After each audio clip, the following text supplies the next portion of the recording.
I I know, love right? food at that festival. It's great. It's so fantastic. So good. Hey, Yes. I almost said happy Friday. Happy Monday, everybody.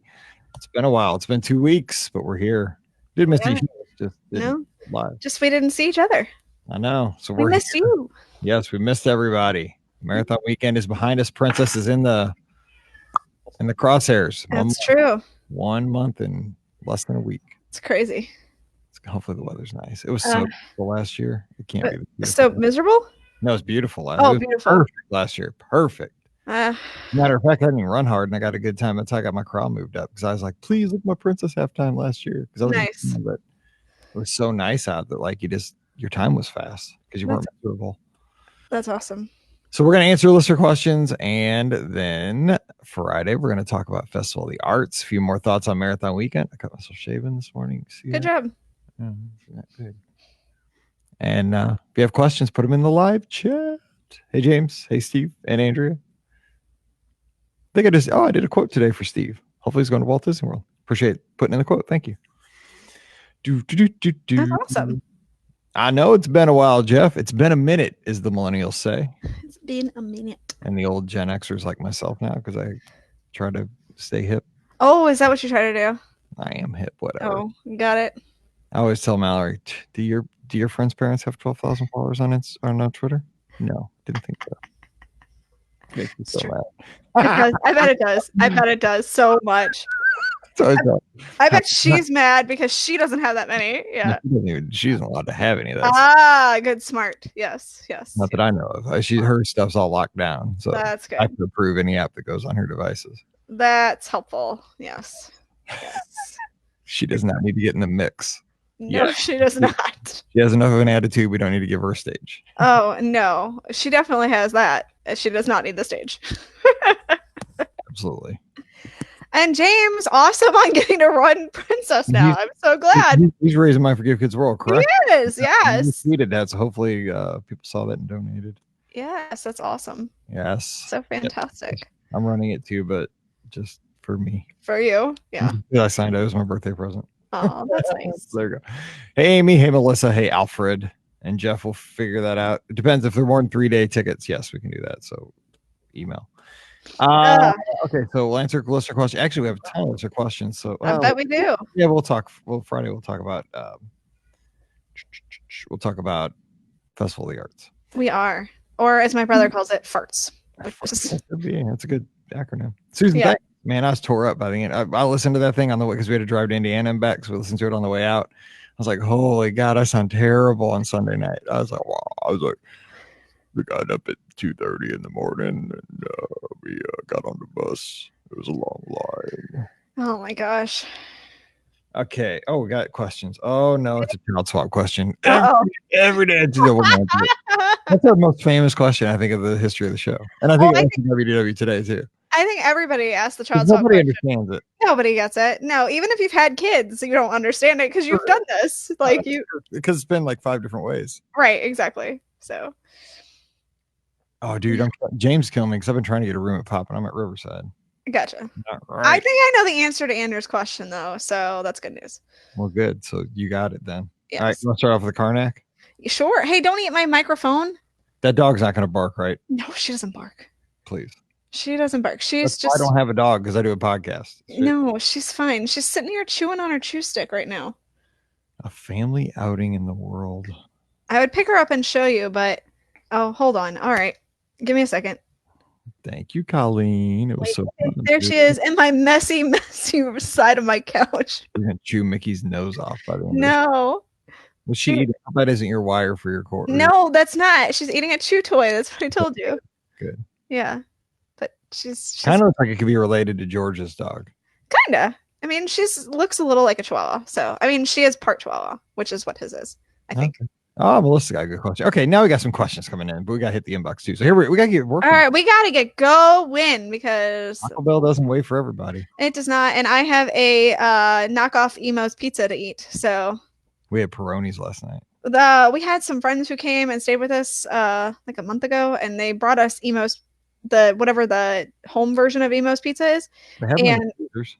Huh? They have them in the freezer. That's what it is. Yeah. So they brought us 2 of them, but Brian was on this all meat diet, and so he couldn't eat the pizza. And so no, it's an all meat diet. Dude, all meat? Yes, all meat. Literally eating only meat. It drove me freaking nuts. He did it for a month. And so he's finally like weaning back in other things that aren't just meat now. So I can eat my pizza. So yeah, yes, he's a wiener. He's eating schnitzel. Yes. Dude, he probably stinks. He's probably got the meat sweats 24/7. He does. He has the meat sweats. So yes, I'm glad that this is the content that you guys have come for. By the way, this dog right here, that's fantastic. Dog and Brian's meat only diet. Probably it does have like a bread plate under it.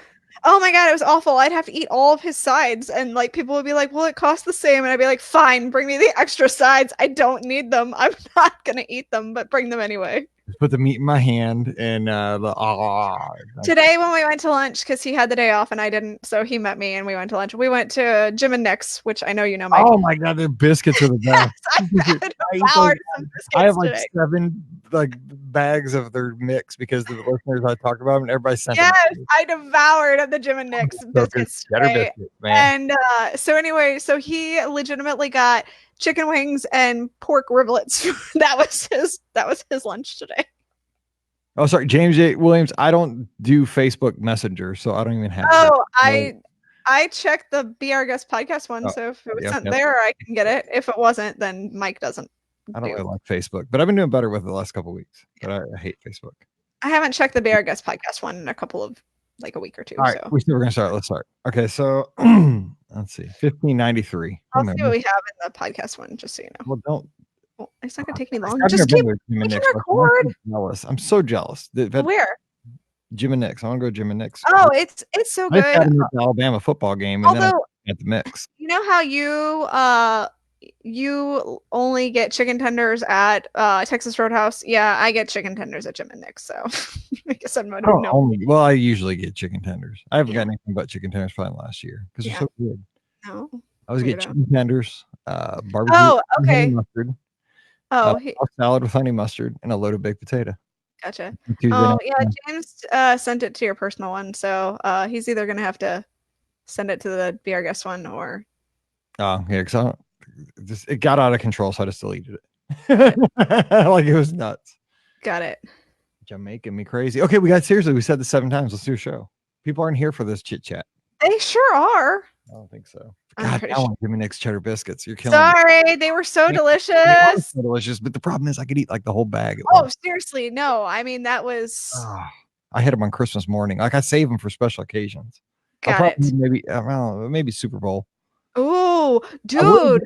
I would have done them for the national championship game, but like I just gotten back from Walt Disney World. Too tired. We go to a Super Bowl party every year, and that's not a bad idea. The Jim and Nick's biscuits. Dude, they'd be gone before the game started. I was gonna make pecan pie bars, but I might make both. So I like this idea. You say pecan. I know. I say pecan because I'm not a weirdo. No, pecan. That's how we say it down there. I know. Jim and Nick's and pecan. When Adam told me about the Jim and Nick's, I didn't know it was like 2 guys. He said Jim and Nick's, like fast. like it's like one word, Jim and Nick's. I was like, what's that mean? What's Jim and Nick's? Jim and Nick. It's Jim and Nick. It's a cart with a truck. Yes. All right, let's do this. Okay.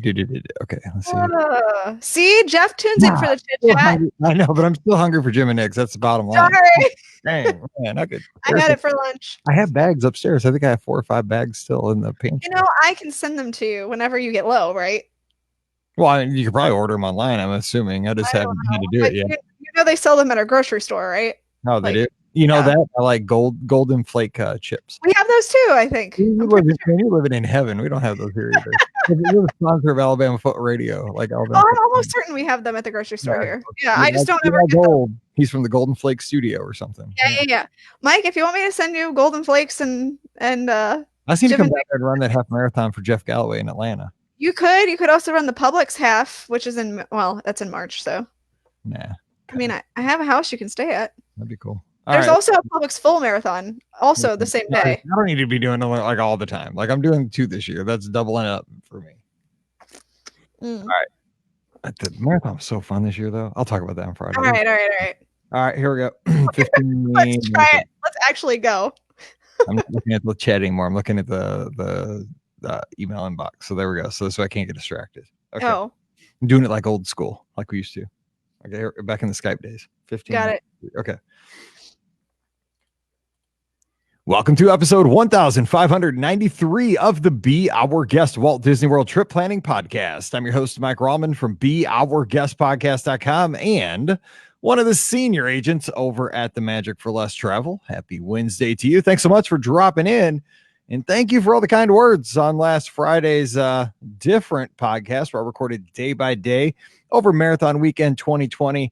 I seriously apologize for the rough voice. It got worse and worse as we got closer to Sunday. And I don't know how much sense I made each night as I recorded those, because that's what I did right before bed each night, kind of recapping the day. But I got a lot of great feedback, and I'll try to do that again over the Princess Marathon, half marathon weekend. I'm only running the half, so it won't be as in-depth. So I could talk about what I do in the parks, because I'll be there for 3 days and checking out the Festival of the Arts and all kinds of good stuff, because we got the new movies. There's a lot to see and a lot to do, and a lot, more importantly, a lot to eat. So we'll be doing those live updates as well coming up here in 1 month. But today we're here to answer your listener questions. So joining me to do just that, we have Rikki from DisneyWorldAfterAll.com, touringplans.com, and the Mouse for Less. So what is going on, Rikki?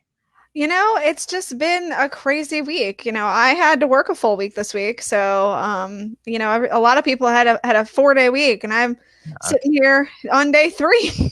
I work 7 days a week, but I mean, I can't complain. I love what I do. But like, we were in Indianapolis for the Jam Fest Super Nationals for cheerleading.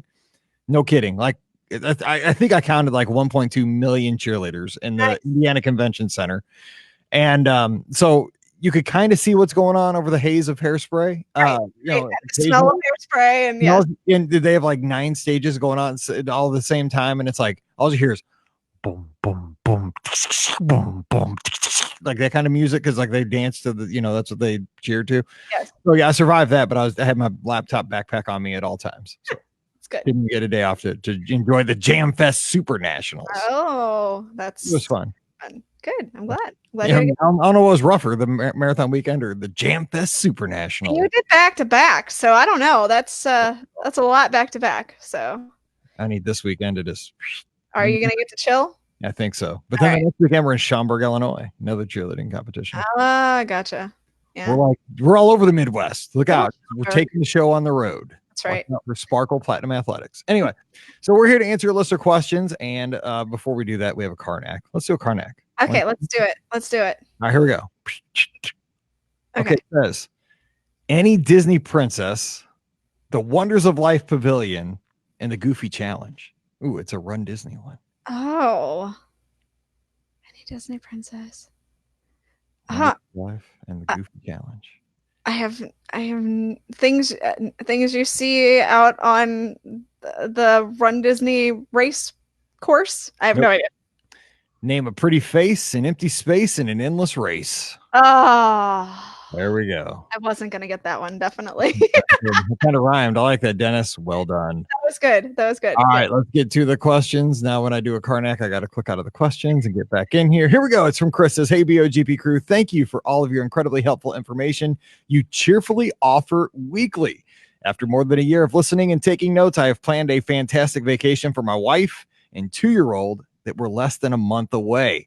We're talking dining at Haleo, Topolino's Terrace, Homecoming in Sanaa, character meals at Chef Mickey's, Garden Grill, and Tusker House, and fast passes for Mine Train, Flight of Passage, Frozen Ever After, and Slinky Dog. Even a massage for my wife, all because I've been getting amazing planning advice from you guys weekly. Thank you. You know what? Here's what I say.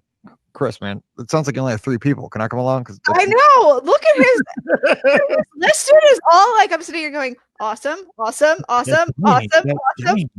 Garden Grill, dude. We did Garden Grill after the 10K. Yeah. It is so good for breakfast. It's so good for breakfast. There's tater tots, man.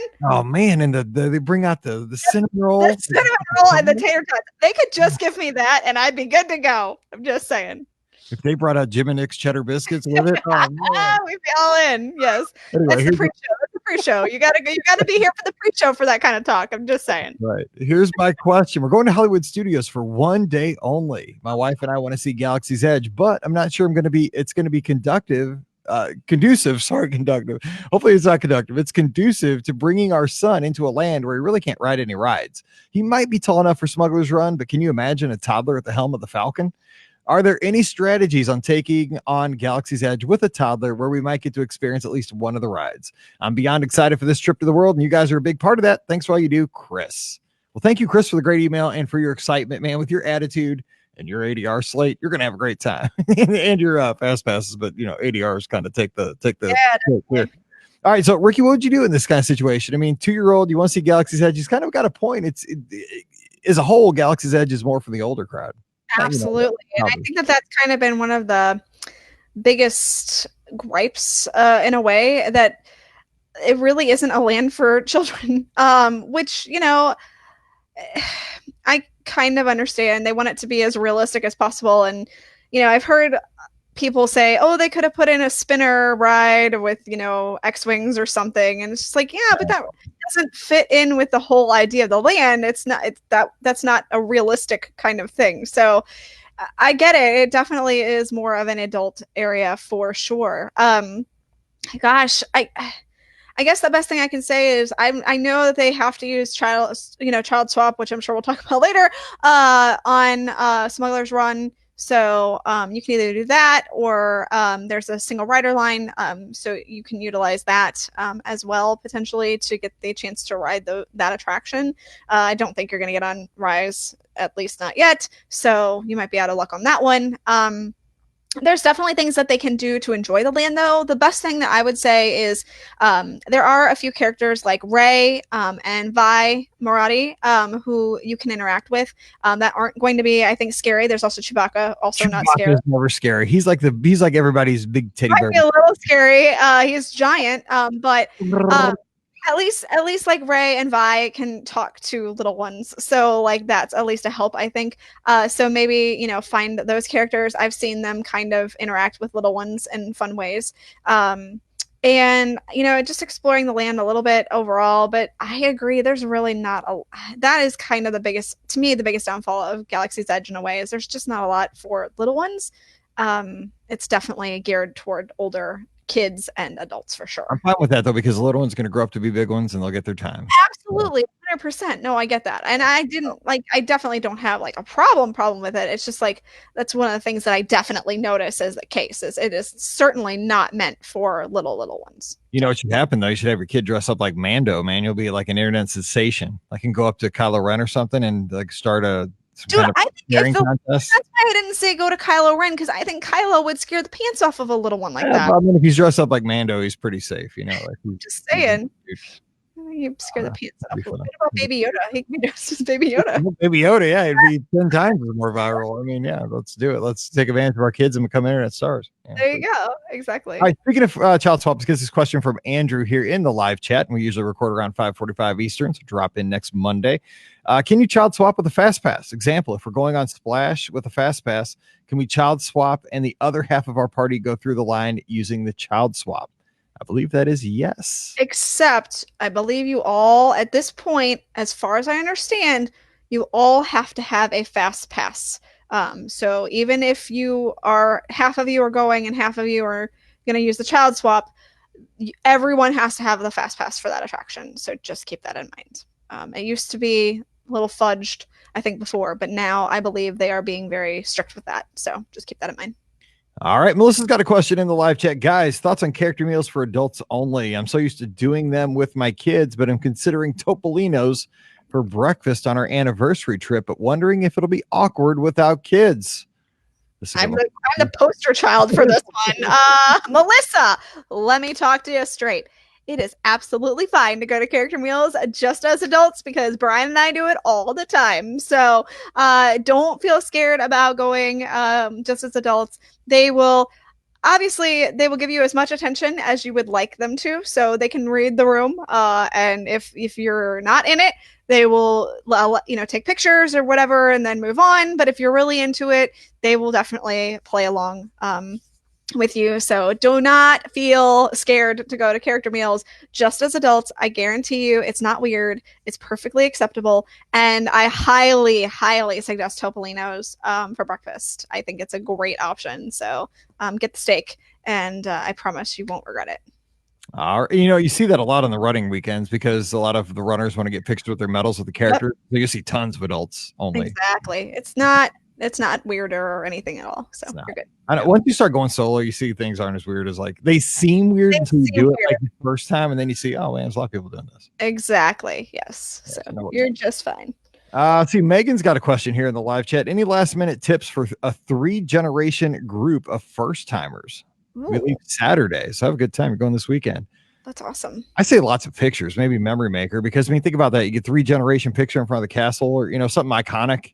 Maybe a favorite ride, maybe something like the grandma or somebody did a long time ago. Now, it has personal pictures. I think are key. Yes, I agree 100%. I mean, I have, when I went with my grandmother before she passed, I have pictures that I have sitting up on my wall of photos, and a couple of them are from our Walt Disney World vacation. That's how special they were for me. So absolutely get tons of pictures. So Memory Maker I think is going to be key. Take pictures not with Memory Maker. Make sure you do that too. Yeah. Just candid shots of the whole family together. That's going to be key as well. The other thing I was going to say is go at maybe I don't know how well everybody gets around or whatever, but just go at maybe a little bit slower pace. I think that might be important as well. Just because, I know when I take my mom or my mother-in-law or whatever, I definitely have to go at a different pace than when I go with Brian. So, just maybe keep in mind that you may need to go at a different pace. You're saying Donna can't hang? I mean, she can, but I'm just saying, I can't run her as ragged as I make Brian, as ragged as I drag Brian around. I'm just saying, I run Brian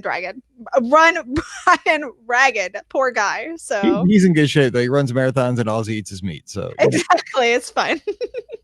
All right, next question. Let's head back to the inbox. Question for the all-knowing Be Our Guest crew. So, yeah, it's sent to the wrong podcast. Yeah, I think so, definitely. But it says, hi, Mike, Pam, and Ricky. Heading to our favorite place in March with my husband and daughter. My husband, unfortunately, has to work attending a conference, but my daughter and I get to go have fun. Yay! Smart. We're staying at the Swan and Dolphin, and I've never stayed off-site. Yes, I've been spoiled. I know this isn't truly off-site, but they don't use magic bands, sadly. We've bought our tickets and have chosen our fast passes. My question is, can we use our old magic bands if they're still active right away? For example, does it automatically link up the tickets I've attached to my Disney experience, or do I have to go to the ticket booth? Really hoping that's not the case. Thanks for your endless knowledge. It brightens my weeks. Kim is from cold Ontario, Canada. Hang in there, Kim. It's been cold here in the Midwest, so I know it's got to be cold there. So what about Ricky? Because I know you stay off-site. Do you use magic bands? How's that work for you? Absolutely. Although I do have an annual pass, but if it's tied into your My Disney Experience account, it will. If you have an old magic band, it will absolutely work. You are just fine. So go ahead and use that old magic band. You're all good. Magic. All right, Colleen. She's always been with us for a long time, years and years. God, we've almost been doing this for 12 years. Put the dog down. If you were staying at Caribbean Beach, what building would you prefer to be in? Very close to Skyliner Hub or close enough to walk to Riviera?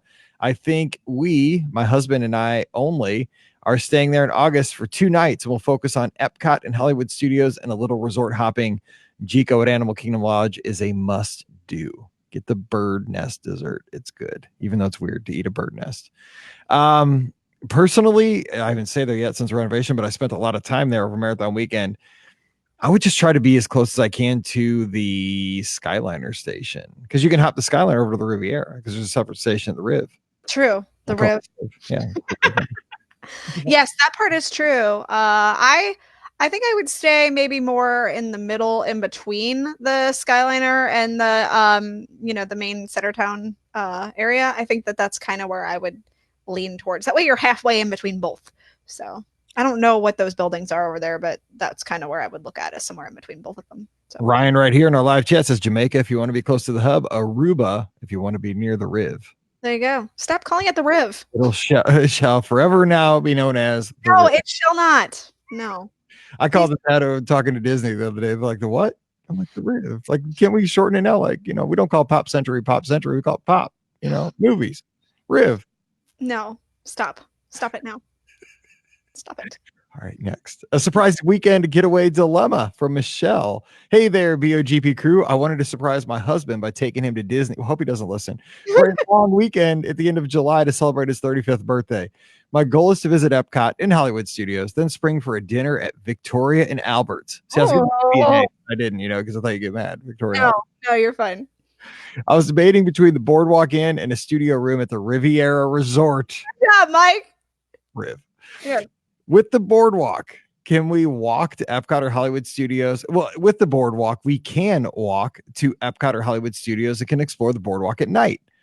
The Riv has those brand new rooms. We don't mind them being small and Skyliner access. What would you do? Thanks a bunch. Michelle's up in Pittsburgh. She says, hey, Pam. So there you go. Man, tough. I love the Boardwalk. That is my favorite Epcot Air resort. I don't know.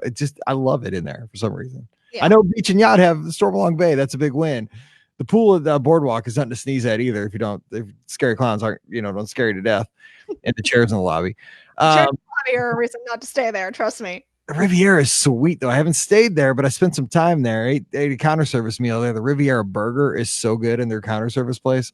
Their counter service, their food is phenomenal, just all over. Yeah.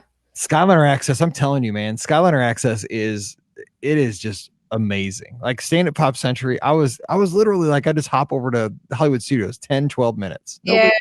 And you're closer at the Riviera and Caribbean Beach. Like you don't have to take that extra hop. It's true. So, oh man, they want to go to the studios in Epcot. They can walk. I'm going to say the Riviera just because it's new, it's exciting. And the Skyliner is kind of like a ride. I heard, not just me, I've said this, but I've heard a lot of people say the Skyliner is like an attraction. It's fun. And you're kind of getting fun before you go to the parks. I'm going with the Riv. What do you say? At first I was thinking about the Boardwalk, but then because they want to split their time between Hollywood Studios and Epcot, I was thinking that the Riviera might be the better option because it is the halfway point and you can just hop on that line and take it easily to both places. So I might go with the Riviera as well, actually, which I didn't think would be I really thought I was going to say Boardwalk, but me too. Sold me on it, Mike. You sold me. The Skyliner's awesome, man. And you know what? You know the irony of this? I don't know if you saw my picture the night before the marathon. Like I stayed out too late before the marathon. Again, I do that every year. Yep. So Scott and them were staying on Key West. We went our separate ways. I jumped on the Skyliner to go back to Pop. I get off the Skyliner and I look back at the bucket. You know what the bucket number was? Yes. 262, baby. 26.2. I was like, I might win the race tomorrow. I'm like, this is crazy. I might be Meb. And then you didn't. You did not. But I finished. You did. You did. That's a win. That's a plus. All right. Let's see. Patricia has a question. Hi, Mike and Ricky. We're taking my father-in-law to Disney for his first time in 25 years. What are some special Disney restaurants to take him to? We already have Ohana and Primetime. Anything with awesome food or an awesome theme? Something we look at, with like theme and food combined. Got it. Okay, I got one. Okay. It's Beer Garden. Yes. I think that would be a really fun experience for the whole family. You're on all meat diet, man. Brian could go crazy. Brian could definitely go insane there. Yes. So yeah. Beer Garden. I would say if you want to splurge, because you only go over 25 years, you got to splurge, right? Right. What about Hoop-Dee-Doo Review? Ooh, that is a good one. Yes. Yes. Well, that's where I was going. Beer Garden too, because you get a show out of that one too. So. It's like the cheap man's version of the Hoop-Dee-Doo is Beer Garden. Yeah, that's a good point. I like it. That's good. I think that's good. Also you might want to consider a character meal. So since they don't have anything in Animal Kingdom, I'm going to suggest Tusker House. So there you go. We'll take it. Yeah. And shout out to Matt Parrish putting out the awesome Wedway Wedway Radio, the 3028, and living the life. What can you imagine? We might have. Matt's going to kill me for saying this out loud. No, don't say it. He will. What if State of Missouri had the Stanley Cup and the Lombardi Trophy in the same year? How awesome! What are the chances that would ever happen? Right? Exactly. And the Cardinals win the World Series. Yes, that's true. Yes. All right. Or the Royals, but I think Cardinals. Oh, I miss you, Matt. Just letting you know, I miss you. I know. I thought I was going to hear you today on the show, and then it was somebody else. But no, it's not me. I don't know. Maybe I made it bad. I know I did. I listened to the all about Shades of Green. I learned so much. I want to visit that place. It's just, I love the idea. Shades of Green is a really cool place. Yeah. I wish they could make it free. I said this many times. I wish they'd make it like, I know they can't do it. It's a business. Yes. And then it would be swapped. But I just wish like every service person could have like, 5 days every 5 years, like to take their family for free to Shades of Green. That would be awesome. My best friend is in the military, and I've been like dying to take her down to Disney, but we just haven't done it. And like I'd be like, look, we can stay at Shades of Green, like it's all good, or at my brother's, whichever you prefer. Your brother, shades of blue over at your brother's, or shades of orange. I don't know. Yeah. Places. Anyway, next, Carson's got a question about Animal Kingdom After Hours July dates. Hey, be our guest pod. They used our Twitter handle. Nice. Talking to you. I have a question about summer after hours. My boyfriend and I are planning a trip for July of 2020, and we already booked our dates, the 20th to the 23rd. And we're wondering when after hours dates are usually announced. Right now, they stopped the dates in May. I always thought that Disney posted dates 6 months ahead. Does Disney host after hours events during the summer months? I've heard such great things, and we planned a ticketless day during our trip to go to one of these events, hopefully at the Animal Kingdom. I've been listening for about 2 years now, and I'm obsessed with the podcast. Easy there. Yes. You guys make my 6 a.m. drives to school not as painful. Thanks so much, Carson. Thanks. That's what we do. We try to ease the pain every now and then, but that's that's in the small print of the mission statement. Right. It's kind of like Field of Dreams. Ease his pain. All right. So what do we think? When do we find out about after hours looking for July? It's always the age-old question. I know. Tell me about it. 6 months in advance, right? No, they don't. I'm sorry to tell you. Disney releases dining 6 months in advance, but this is not a dining event. So they don't release it 6 months in advance. This and like the dessert parties, same thing. Even though dessert parties technically have food, they're not dining. They are not released 6 months in advance. So for both after hours and dessert parties, they are typically only released dates about 2-ish or 3-ish months before. It kind of depends on when they release them last. So that's about the average that we see. Now, they did announce a little bit more this last time. So maybe they're getting in on a cadence where they're going to start announcing them a little bit further out. But as of right now, typically they only do about 2 to 3 months in advance. So I would expect at the very earliest, and I say this now, and of course, what'll happen like tomorrow, they probably won't release dates for after hours events until March, April, or so for the summer months. So that's kind of when I would look for. So yeah. All right. And be safe on the 6 a.m. drives in. Yeah, please be All safe. Right. Jean-Luc has a question in the live chat. Hey, BOGP crew, question about Rise of the Resistance. Does your whole group have to be in the park in order to get a boarding pass for everyone? Yes. Everybody has to be in the park because they have to scan your ticket in order to prove that you're in the park in order to get your boarding pass. So everybody has to be in, but only one person has to do it. The one person can check off everybody, like making a fast pass. Correct. Yes, but everybody has to be checked in the park before you can do that. So don't just get yourself in there and then have the family wait outside or whatever. You have to get everybody in before you can start. Or if you do that, just tell them how awesome the ride was. There you go. From a picture you took during it. Or well, like if you ran in first and like they dawdled or whatever and didn't get in the park. It's better for I don't know. I'm just saying. I can see something like somebody being like, well, I thought my family was right behind me. And I don't know. So anyway. My dad would have said that's what you get for thinking. Yeah, thank you. That's great. I get enough of that at work. Yep. All right. Amy has a question in the live chat. Hey, Rikki and Mike, we're a party of 10 staying at Wilderness Lodge. We really want to ride the Skyliner on our day to relax.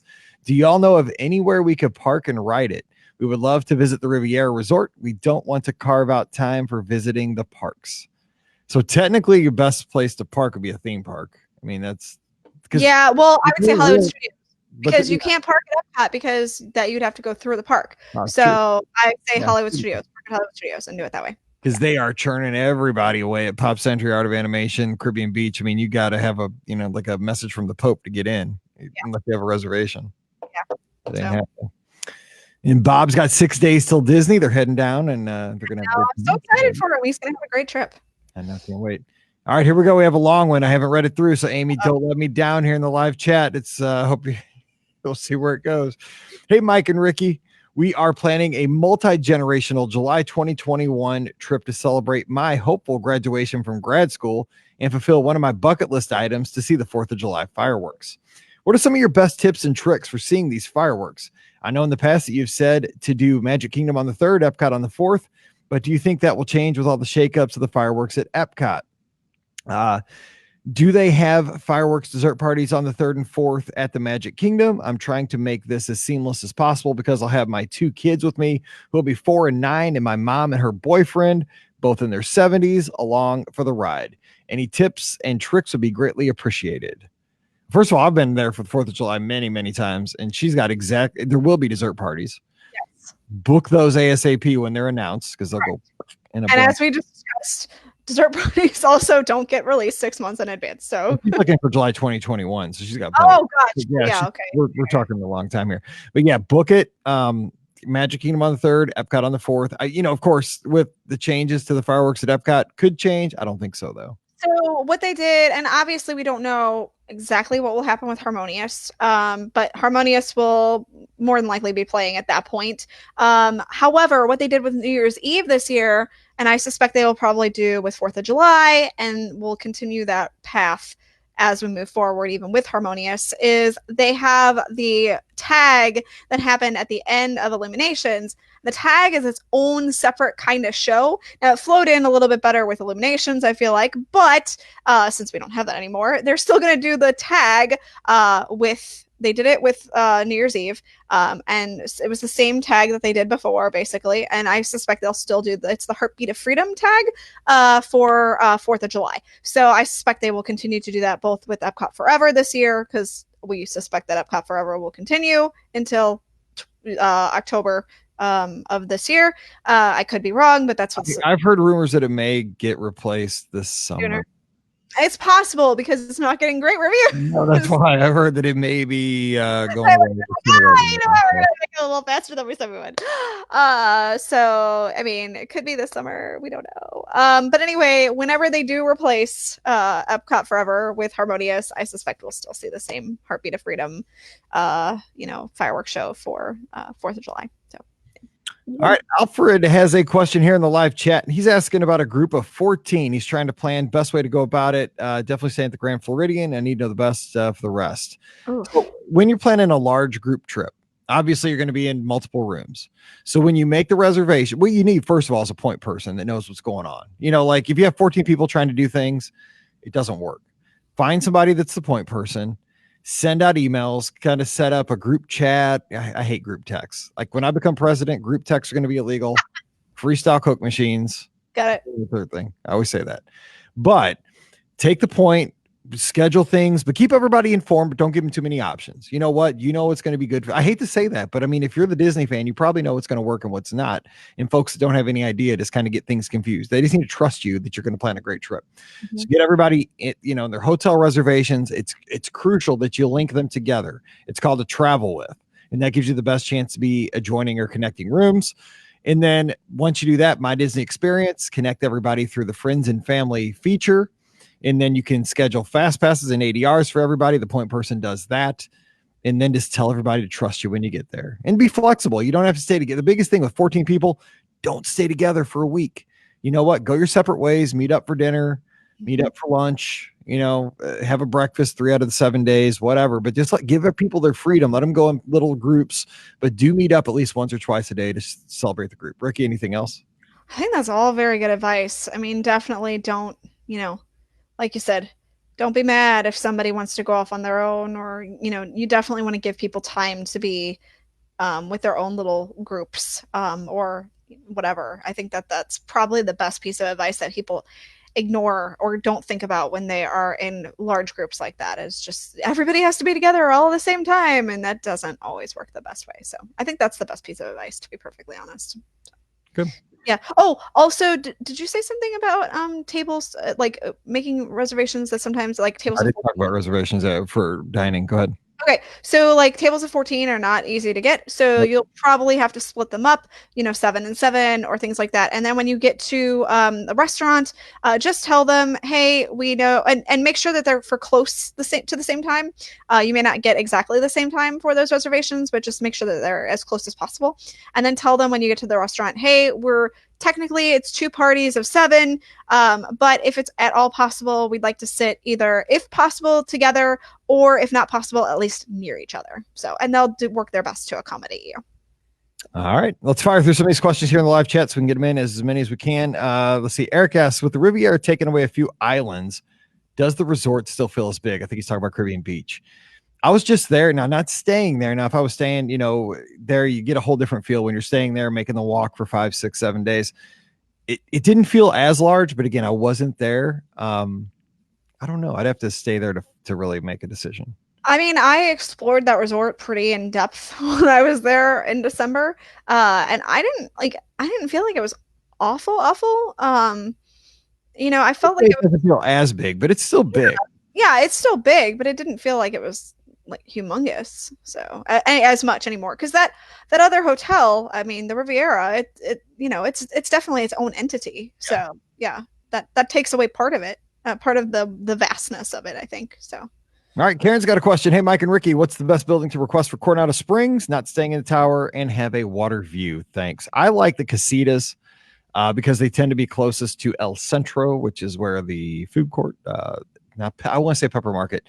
Coronado. Oh man, did you hear on that one show they took away the margarita flight and they took away the fajitas at Maya Grill? I know. Oh my gosh, it's not a good meal, but I mean, come on. I don't know, Mike. That's your go-to. I'm saying, but they still had the smooth jazz guy. He knew it. Yes. And so that's what matters. Did they get your check to you at least in time? Yes, we had a good waiter, really good waiter. Just didn't have the food I like, which that's kind of important. Even I texted Mallory. She's like, "How does a Mexican restaurant not have fajitas?" I'm like, "I don't know." Right? That's so weird. What you can do. So yeah, I would say casitas. I like casitas. You're close to everything.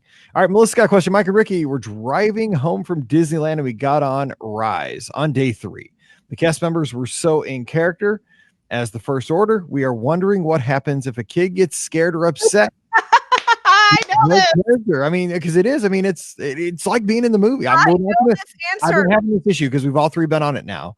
We are not going to spoil it for anybody. No, but I know it's like being in the movie. Yeah. I know this answer because it happened to me. So there was a little girl who was absolutely terrified. I mean, she thought this was really happening. I thought it was really happening. I was like, Kylo Ren's gonna kill me. Like, she was freaking out. I mean, bawling her eyes out, and her family kept going. Like, I could see her, cry. I forgot exactly where I saw her starting to cry. But I definitely, like, once we got on the ride vehicle, like, just she was like heaving, and I mean actually heaving, like she was going to throw up. That's how realistic this was to her. I mean, she was going, ugh! And I was like, please don't throw up. See, I'd be like, please, somebody use the force and keep her. Thank gosh she wasn't in our ride vehicle and she was in the ride vehicle that was in front of us. But like, I was still concerned, and I was like, please get her off this ride. And luckily, the cast members finally heard her kind of like that. I mean, she heaved quite a number of times, I will say. And they finally were like, we can't do this. Like, we can't have her ride. So they actually took them off the ride, which, I mean, it stinks for them because I know they waited all day to ride the attraction, but I'm sure Disney, did something for them at that point. But I still don't, I don't know if they did, but I'm just saying, like, yes, I've seen it happen. They will, if you are bawling your eyes out wanting to throw up or whatever, they will not let you ride the attraction before. That's good. I mean, that's just good. Yeah, exactly. So just keep that in mind. But it happened. It legit happened to me on my ride. So yeah. Fired up because you had so much work to get on that ride. I know. I mean, like, you can tell they're like, her parents were trying so hard to like calm her down enough to get her on the attraction and like do it, and it was not happening. That breaks my heart on 7 levels just for the work you get on the ride and for the kid too, a little bit, you know. Yeah, I mean, it was so not happening. Like it's just tears were just coming down her face while she was waiting in line, and she was like hiccuping and like just okay, we get it. Yeah, it was. She was so scared. She was so scared. So yeah, it's realistic. Let me tell you, it's a realistic ride. Eric says the Riv sounds like the name of a club in some 90s show like 90210 or Buffy. I can picture Slater saying, "Hey guys, let's go to the Riv." I love it. That's what we're gonna use it. Yeah. Mallory Carey says we're heading to Hollywood Studios March 5th. You think we get on Rise the Resistance and Runaway Railway, the double dip? The double. I guess it depends on what they end up doing. I would depends on what they do with Runaway Railway. First of all, I mean, it depends on if they do Fast Pass. So we don't know at this point. Again, it'll probably be announced, but we don't know at this point if they're going to offer Fast Pass when the attraction opens. I know they have a Fast Pass line, but I don't know if they'll offer it when it officially opens. So if I would assume though that if you get there early and get your Rise of Resistance boarding pass and then get in line for Mickey and Minnie's Runaway Railway, I mean, you might have a long wait, but you're going to get to ride it. So yeah. All right, let's get rolling here. Let's see. Carol says, how do you get a seat in the park area in the front of the castle to see the fireworks? First of all, you got to get there early, and plus somebody's going to stand right in front of you, so there will be no sitting. That is, right? No, so the park area is actually roped off, and it's just for dessert party, yes. Oh, okay. Oh, she's talking about the not the park. It's not called the park. It's called the garden. The garden. Yeah. Yeah. Oh, yeah. I've done that with Pam. She did that for the She was awesome. I laid down. Yeah. So I got to lay down and watch a fireworks. That's how you get that area. Is you have to basically book a dessert party or some kind of private event. So it's really awesome if you know Pam Forrester and she books it for you. Exactly. Yeah. Pay for it.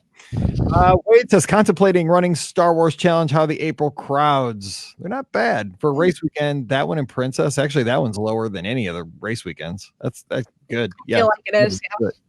I feel like the Star Wars weekend is definitely the lowest. Yeah, you'll be fine for race weekends. I mean, not as yeah. Let's see here if we have any more in the live chat. Let's see here. But this is from Amy. She says, Festival of the Arts or Flower and Garden. If you had to choose one, which would it be and why? Thank you. I like mine is easy. It's Festival of the Arts because you can run Princess. You can do a Run Disney weekend with a festival going on. You don't usually get that. That's Wine and Dine. Wine and Dine's too busy. That's tearing out my heart, Mike. It's tearing out my heart. I can't. Isn't that an insane? No, it's tearing up my heart. Yes, that's it. Yes, and I would know that. I do. Okay, let's don't take it to the. You don't need to die over the question. Just answer it. Come on. I'm not trying to. I'm choking. Oh no. Sorry. We got to do an edit now. Great. I'm saying, while Ricky's putting it together here, let me just say that Flower and Garden is awesome. It's a really good festival. It's got great little food booths. It's kind of like Food and Wine Festival light.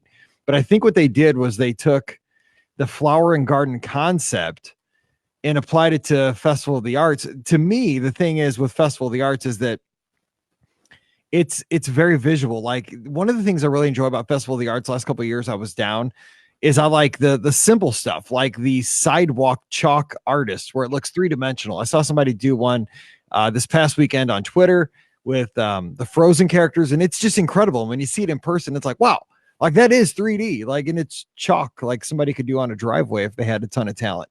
You can also participate in a lot of things like the paint by number. I don't know if that's back, but I like that. I'm looking forward to maybe doing the scavenger hunt where I want to get that little paint can with a figment on it. Maybe it's got a puzzle in it. Maybe doing that. I don't know. So Ricky, I think you're back with us among the living. So make your choice. We're running long. I do love Festival of the Arts. It is my favorite festival. But gosh, there is something about the Flower and Garden Festival with all the topiaries and all the greenery and the flowers, and you've got seminars that happen there too.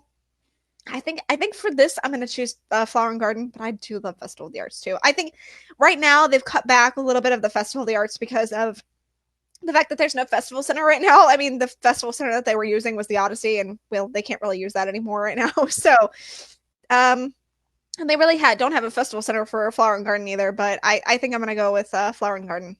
So on this one. Yeah. Oh, here's another. You guys have so many tough questions. Aaron says Akershus for dinner or Cape May for breakfast. One kid loves princesses, the other loves Minnie. I'm so torn. They just have to suck it up and do both. And it's just a bunch of dollar signs. There you go. That's true. All right. I mean, I think Akershus it's expensive, but it's a good value as opposed to going over to Cinderella's roll too. Yeah, definitely. I just can't get in on the Akershus like menu. I don't know. It just doesn't appeal. I kind of like it, but it's weird. It's different. I think I'm gonna go Cape May for breakfast. That's just me. So, all right. Yeah. But, got a question. Hey, go ahead.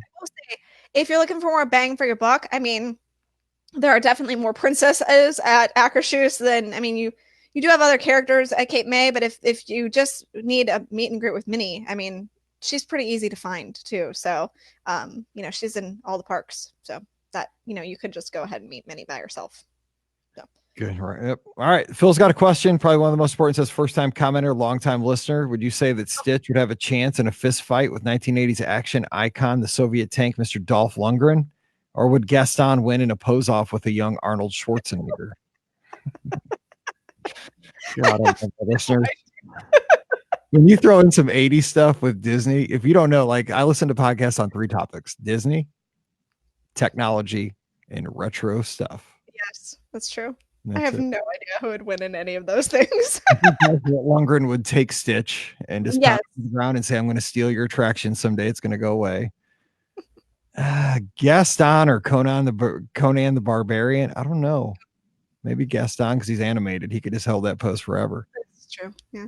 I guess then he wouldn't be animated if he's holding the pose forever. Let's see here. Okay, last question of the day, just because we're running so long. AJ's got a question. Hey, Mike, just booked a trip with you for free dining in September of 2020. Has the official restaurant list participating in the Disney dining plan been released? The list I saw didn't have chefs de France. Please tell me that's not true. Also hoping for a Space 220 to be a 1 table service credit. I think I don't know. Here's what I say. I think you're good on chefs de France, and I think Space 220 is going to be signature. I'm just because it's going to be so popular. I think. I don't. Maybe I'm wrong. I hope because I want to go there. I mean, I'm going to go there anyway. Me too, because it's my jam. But what can you do? There's not. You're right. There. I mean, there's a good number of signature restaurants at Epcot, but there's not like a huge number of signature restaurants. So I could see it going signature. But I also see it as just regular 1 table service credit. I think once we find out the menu and see how fancy or not fancy it is, I think that will tell us at that point kind of where they're going to go with it. We haven't seen the menu yet, so it's still really hard to judge. As far as the Disney dining plan goes, at the beginning of the year, every year, they always release like the preliminary Disney dining plan list of what restaurants are included. And then as time goes on, the restaurants that are not technically owned by Disney, so Chef de France is not actually owned by Disney, it's owned by a third party. Those get added as time goes on. So they may not necessarily be on the list at first, but they will be on the list later. So it's just kind of a little glitch that happens at the beginning of the year usually. And I'd love to see how they do that. Like, do they strong arm them? Like, okay, seriously, if you're not on this list by February 1st, you're about to lose a digit on your hand. I don't know. Those restaurants almost all take. I know they always are eventually. And eventually, it's not like it's any big surprise. I can't think of a restaurant that doesn't, but I'm sure when's the last time you heard like, oh, we can't go there because you're on the Disney dining? Like, I haven't heard that in years.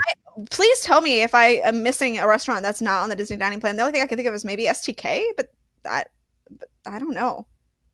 Has anybody ever gone to STK? I mean, probably not, to be perfectly honest. I don't know how that restaurant's still in business, but I'm almost certain that almost everything eventually takes a Disney dining plan. But yeah. Let me know if there's a restaurant that I've just. Why are we playing this game, people? Just do it. Just sign the contract. Here's the pin. I took it right out of my resort room from Pop Century.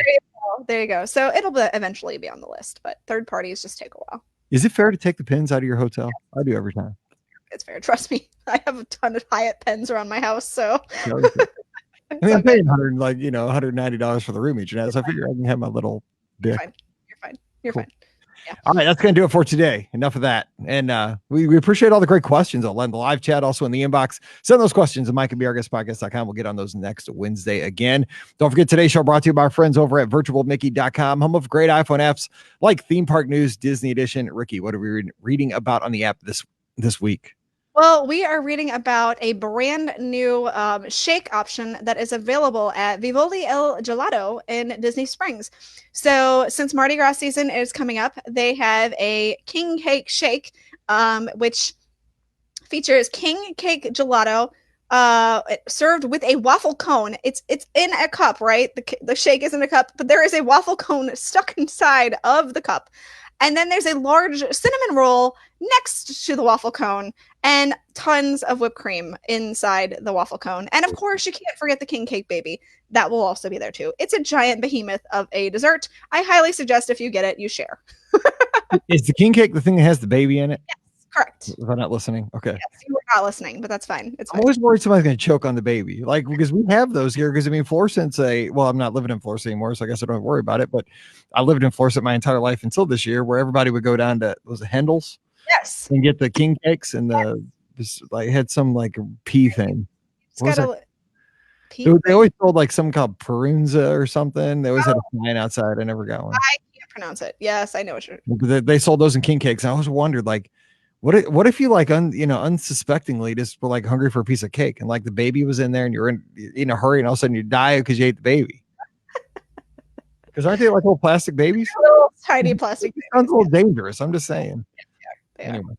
Read about all these dangerous things over at virtualmickey.com. Theme Park News Disney Edition. Free app for your iOS devices. Check it out today. All right. Don't forget to follow us on social media, Instagram and Twitter at BeOurGuestPod and at BeOurGuestMike. Of course, Facebook.com/BeOurGuestPodcast. And also use our Amazon affiliate link. It's BeOurGuestPodcast.com/Amazon. You get all your Prime benefits, cost you nothing extra, and every purchase does help support everything we do here on the show, as nice or as bad as it is. So again, BeOurGuestPodcast.com/Amazon.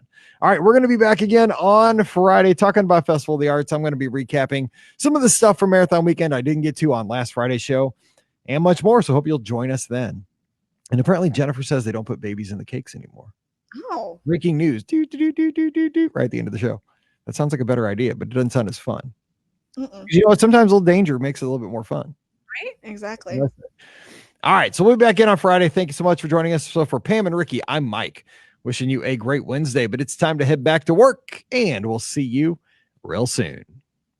Yeah, I do want to mention that, Mike. I don't know if Theme Park News Disney Edition is still around because Stephanie mentioned it, and somebody else on my phone. Somebody else messaged me too. You can't download it from the App Store anymore. It works if it's on your phone still. I use it every day. But it says that it's not available in our region. And Stephanie, you're not the only one who's had this happen to me. Because somebody else bought a new phone. They contacted me and they're like, hey, I was trying to find the app and I can't find it. So I went to look for it as well. And I couldn't find it either. So I don't know if it's not supported. Sometimes you have to go to virtualmickey.com and then I did that. Yeah, and it didn't work. So I don't know if we need to follow up. But yeah, we may have a sponsor coming our way too. So Stephanie, you're not the only one to have that happen. It's actually been happening to someone else too. Okay, oh no! Shoot! Oh, dude, I thought I did. Oh my god, I hit the record button right on top of it. Oh, I was like, well, I guess we're just gonna have to. God, y'all gotta go back and watch my eyes come out of my head. I was trying to zoom in. I hit the wrong button. It's right next to it. I'm trying to find your car. If you wouldn't have choked, I wouldn't have had to like do this. You had a heart attack. And I was like, oh, I can't fight it anymore. It's going. So because it's not getting great reviews. No, that's why I heard that it made me scared or upset. Writing so awesome. Oh, I know. I mean, you can you hear this? No, it's tearing up my heart. Yes, that's it. Can you hear that right now playing? Yeah, I can hear it. When I'm editing? Okay, let me just grab this real quick because I'll forget. Yeah, I don't want to hear it. But I didn't write it down. No, it's tearing up my heart. Yes, that's it. Yes, and I would know that. Was that before or after the tearing up my heart thing? Help me. There are definitely more princesses at Akershus than, I mean, you do have other characters at Cape May, but if you, with all the topiaries and all the greenery and the okay, let's don't take it to you don't need to die over the question. Just answer it. Come on. I'm trying to. I'm choking. Oh no. Sorry. We got to do an edit now. Great. I'm saying while Rikki's putting it together here, let me just say there, I got it. That Flower don't need to die over the question. Just answer it. Come on. I'm saying while Rick Okay, there. I just won't leave that in. Okay. Let me save that. And that's the extent of our editing. Save as. Oh man, I'm hungry. Edited. Okay, let me save this down. So do you have all the stuff up for Flower Garden? You mean Garden, not Fully Arts. Farts. Farts? Farts. Now I do. Mm. Oh man, I'm so hungry. I'm not hungry. I had a bajillion little Jim and Nick's biscuits today. You're killing me. Now you're making me hungrier. Sorry. All right, so I'll talk about some of the marathon stuff, and then we'll do a little Festival of the Arts. Get ready. Arts. Here we go. 1594. Welcome to episode 1594 of the Be Our Guest Walt Disney World Trip Planning Podcast. I'm your host, Mike Rallman from BeOurGuestPodcast.com and one of the senior agents over at the Magic for Less Travel. Happy Friday to you. And hopefully you have a relaxing, fun, whatever kind of weekend you want. Maybe you want to be productive and do something great this weekend. Whatever you're doing, thanks for taking us along. We sure appreciate that because our download numbers have been awesome here in 2020. We always said when we started the show back in 2008, we said, you know what? If we make it to January 2020, those numbers are going to be awesome. And they are. So we stuck it out. We said yes. But it's been great. So thank you to all the new listeners. Thank you to all the folks who've been with us for the past almost 12 years and everybody in between. We love doing the show and just love talking Disney with you. So joining me today to talk Disney, get us ready for Festival of the Arts. And I'm going to recap some of my marathon weekend stuff I didn't get to on last Friday's show. We have Rikki from a DisneyWorldAfterAll.com, touringplans.com, and The Mouse for Less. What's going on, Rikki? I am looking forward to I think, quiet weekend. So that will be nice. Yeah. Same. Yeah, I'm gonna enjoy it. It's gonna be many less cheerleaders this weekend. Next weekend we head to Schaumburg up by Chicago. So there you go. That's good. I don't think it'll be as many as it can't be as many as there were in Indianapolis. Wait, you'll be in Schaumburg Super Bowl weekend? Not this weekend, but next. Yeah, I guess it will be. Oh, okay. I was just curious. I'm not a big NFL guy. I know. We always go to a party, Super Bowl. So like that's what I'm looking forward to. Like I'm legit trying to figure out what I'm gonna make for dessert at the Super Bowl party like right now. So I have a couple ideas in mind, but I'm still thinking. So like that's where my brain is right now is what do I need to make for the Super Bowl party next week? That is the most important thing, and plus I am throwing my hat in for the Chiefs, because of Matt Parrish, because I get it, man. He is a long suffering sportsman. Yes. He got his taste with the Royals, they won the World Series and that's great. We got our cup with the Blues. But for the most part, if you're anywhere in the state of Missouri and you're a sports fan, it's usually about 95% disappointment. Oh, that's valid. Yes. It's terrible. Especially if you're a Mizzou fan, it's 100% disappointment. You just don't win. No, sorry. You get so close, man. When Mallory was born, we were ranked number 2 in the country. We were so close to being number 1. And I can't talk about it. All right. Don't get mad. Anyway, let's get to today's show. And I just want to thank everybody for the kind words about last Friday's podcast where I did the day-by-day reports from the room in Pop Century about Marathon Weekend. I just want to, throw a few words in here before we get to the Festival of the Arts preview.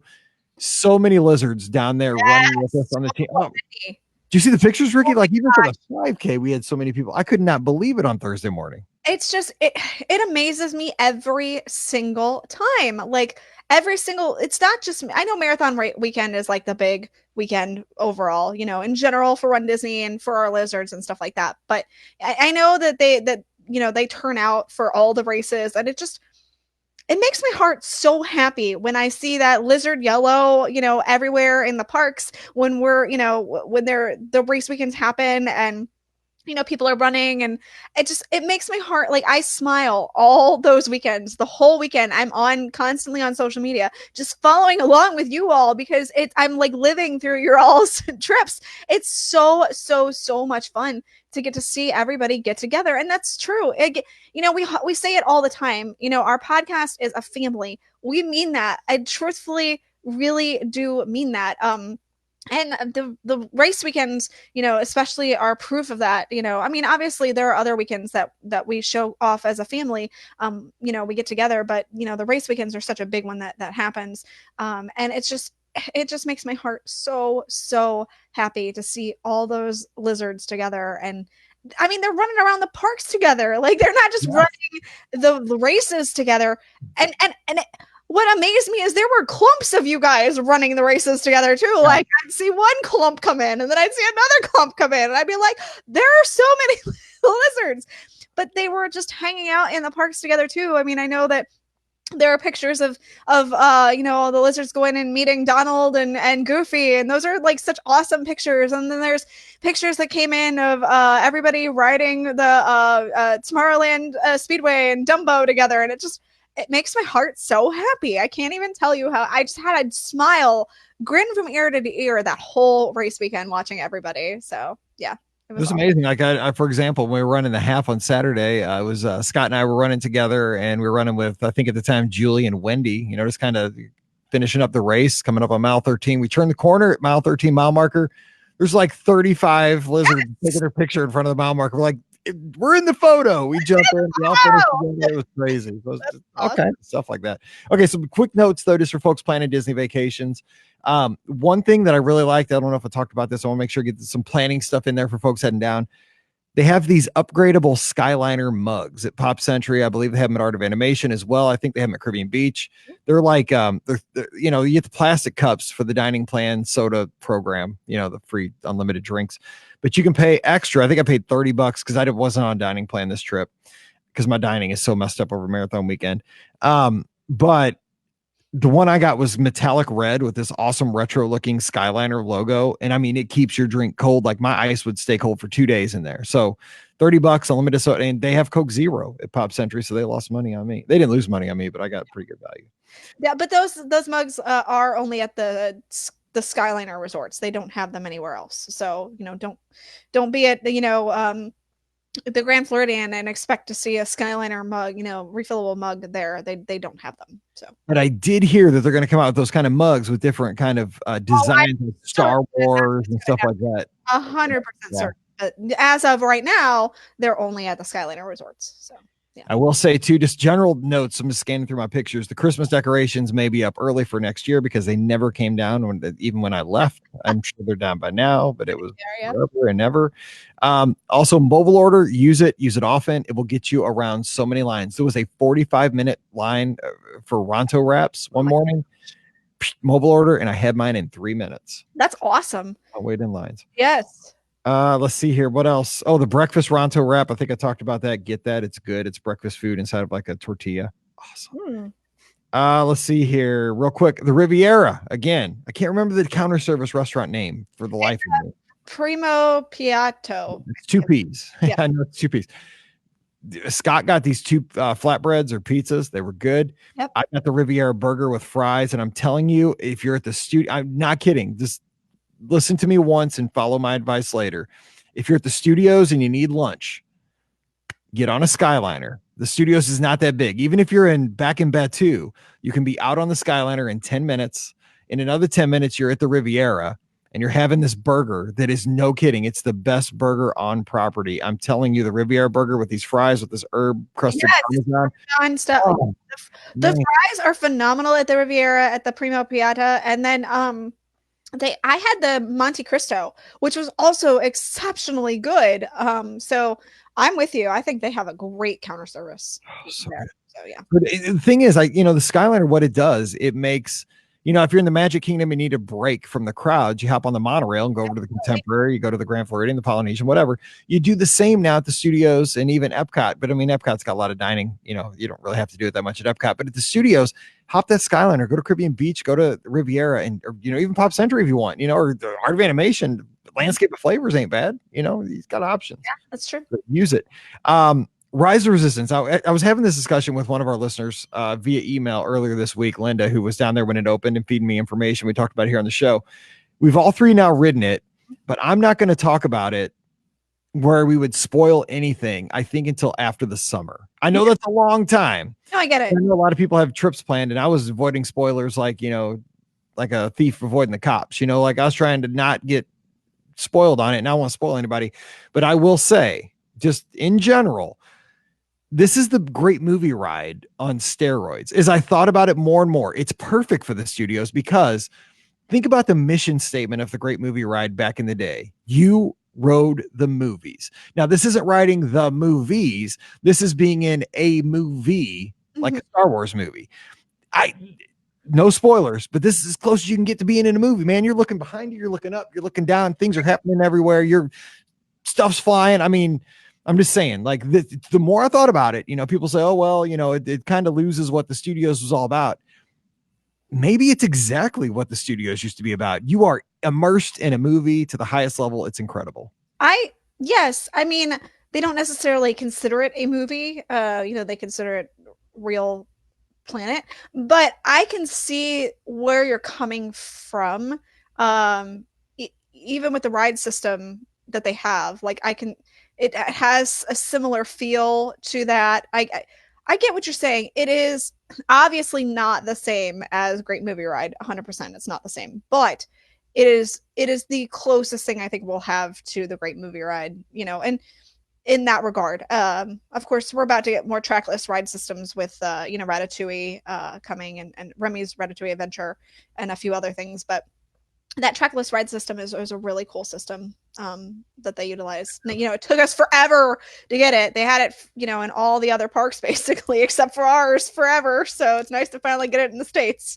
I'm excited about that. So let me ask you about trackless real quick on that, the trackless ride systems. Yeah. I mean, is it not just following? I mean, I know it's trackless, like you don't see a track, but I mean, they're following like pucks that are in the ground. I mean, it's like invisible track. It's not trackless. I mean, there's obviously some kind of thing it's following. It's not. I mean, obviously, I don't know the technological pieces of it, so I can't say exactly how it's following along, whatever it's following along. I would assume it's kind of like a puck system as well, but they do weave in and out. Those yeah, they do. The trackless ride systems do weave in and out. So there's a programmable feature to it, of course, but it's still, it can weave in and out past other ride vehicles, which is something that it wouldn't do before. So maybe it's closer to like self-driving car, like where it's aware of the environment. Yeah, possibly something similar to that. Yeah. I don't know. I know somebody a lot smarter than us knows how they work that, how they do this. But there's something to be said for not knowing. I just like and that's kind of why I haven't like nerdily looked it up either. I kind of like not knowing. So. Same. All right, so let's see here. Man, I had 2 breakfast Ronto wraps. Oh, you did? You don't remember? Yeah, I do. My pictures look so good. I'm so hungry. No, Pop Century though. I stayed there. I loved it. I was in the 90s. I couldn't have been further away from the Skyliner. Still in like 5-minute walk. I got more steps on my Apple Watch, but the rooms are great. The food court's great. Yeah, with the Skyliner, it's a great value. So Pop Century, look at it, use it, stay there. I did get evacuated from Rise. I got to ride it 1.75 times, but not going to talk about that too much. There's got it. Going to the expo on a race weekend. I know that we're all type A's that listen to this show. You want to make your reservations exactly 180 days out at 7 a.m. I get it. Same for fast passes at 60. You want to go to the expo 3 hours before it opens. I get it. I did the same thing, and I tell myself every year I'm not going to do it. It was a madhouse when it opened. I went back the next day at like 3 p.m. I could have bought anything I wanted. I just walked right up to a register and bought it. I caused myself so much anxiety and stress by going right when it opens.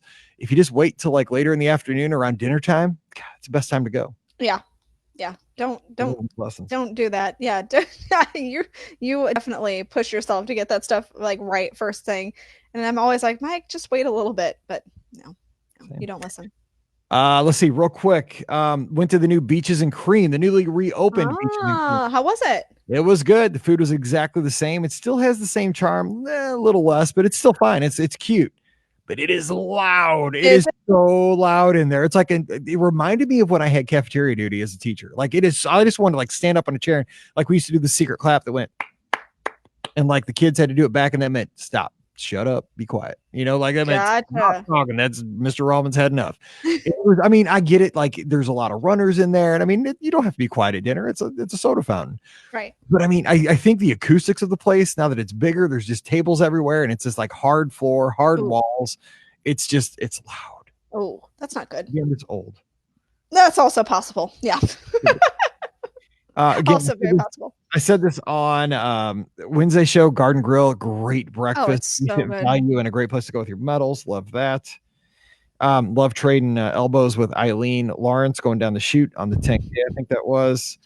Let's see, real quick. I just want to hit some highlights. It was just the weather got hotter as the weekend went on for the races, and Sunday became very hot. They had to cut the race a little bit short towards the end for the safety of the runners. They cut out Blizzard Beach. I got to go through Blizzard Beach. It was my least favorite, and I was kind of looking forward to it because it was new. Like we haven't got Blizzard. Not a fan. You went around the big parking lot. You went through the kids area, where the icebergs and stuff are. You didn't go, obviously, but you went through there was like sandy little. I bet you wish you could have gone through the icebergs.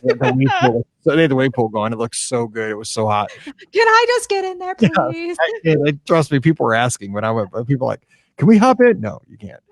So but the course was better. I liked the course a lot, but Blizzard Beach wasn't much. So folks didn't get to go, didn't miss much. Yeah, that's good.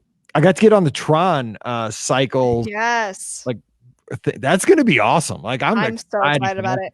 You're seriously like looking like you're riding a motorcycle. So we've had some people ask, how is it as far as sizing goes? How do you think it will work out for? It's Disney. I think they're going to make it adaptable for most people. I mean, it looks like it varies. You get on it and then it adapts to your body. Something comes on your back. Kind of like Flight of Passage. Exactly. It's very Flight of Passage. That's good. So I'm excited for that. So, and got to get some great pictures of Walt Disney World on the way home from the plane. So people always ask, where'd you sit? I think it's just a crapshoot. You just got to I'm a geography nerd, so I can kind of tell where I am at all times because I like maps and stuff. Right. So I know when we're close to Walt Disney World property, and I looked down, the thing that got me was the characters in Flight Balloon. I saw that. So I knew and so then I know, of course, I'm close to Old Key West, and I'm, kept going. We got all of Epcot, we got the Magic Kingdom area resorts. So I was sitting on the right side of the plane, headed back to St. Louis out of MCO. So that's where I was. But I mean, if the plane was just jogged over a little bit, it changes based on where the flight pattern is for the the plane and stuff like that. So yeah, it's really hard to guess where it's going to be. Yeah, so that was basically it. So it was a lot of fun. And if you have any questions, you can always ask on the social media and I will answer those. But God, Marathon Weekend is just so much fun. I can't wait to do Dopey again. I know that you're going to do it again. No, absolutely. I love it. Are you? Seriously, the 10K and the full marathon are my two favorite races that Walt Disney World does. And, I don't know. The thing is, I asked myself, would it be as much fun without having 300 lizards there? You know what I'm saying? 300 friends.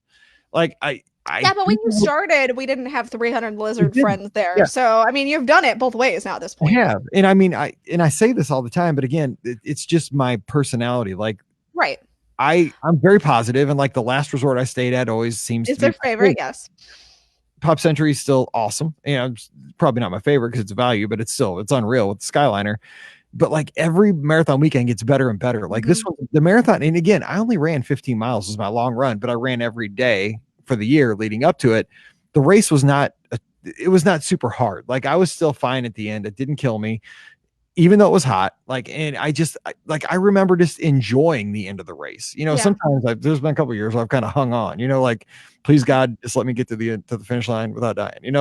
There's been years like that. This one was just I enjoyed the entire run. And so that was fun. The friends were there. So yeah, I can't wait till Marathon Weekend. Again, Princess coming up here in a month. So I can't wait to do that too.